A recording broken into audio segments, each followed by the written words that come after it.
Discipline sucks the life out of living. It's unnatural.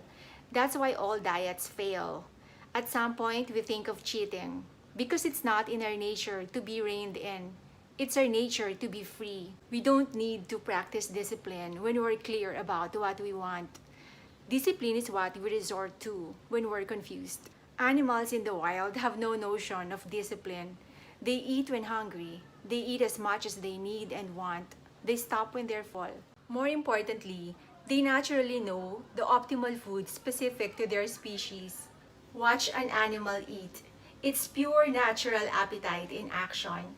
There's no thinking involved at all.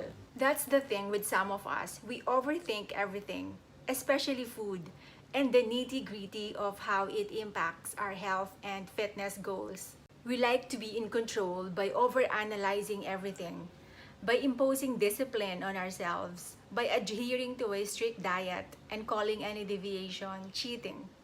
It's exhausting. It's counterproductive.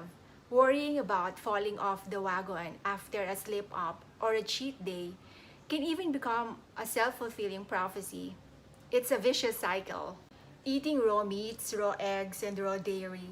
I don't look at it as a diet that I need to be disciplined about. It's what my body naturally craves and genuinely enjoys. It's not a means to an end. Eating this way gives me so much pleasure that it's an end in itself. It's no coincidence that raw meat, raw eggs, and raw dairy also happen to be the optimal food for humans. That's why they give us a natural high. No other food can make us feel as good. Some of you ask if I'm ever tempted to cheat. My husband and daughter will tell you that I have zero discipline, pretty much like an animal in the wild. I don't restrict or force myself in any way. Whatever I crave, I eat. Whatever I dislike, I don't bother preparing. And I always eat as much or as little as I want. It so happens that for the past 120 days or so, all I crave are raw meat, raw eggs, and raw dairy. A small piece of fruit now and then. That's about it. The minute I start craving something else, you can be sure I will allow myself the freedom to have at it without beating myself up with guilt. That's why it works. Knowing that you can never mess up somehow fulfills itself. If you want this to work for you as well, don't look at it as a strict diet.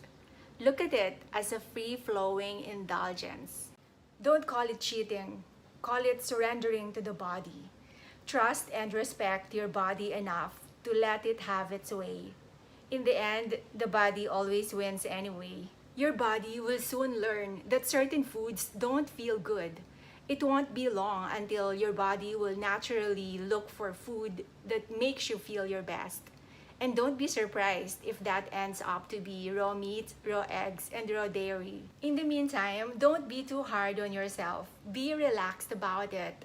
Otherwise, you'll miss the whole point of it all, which is to enjoy and live life to the fullest.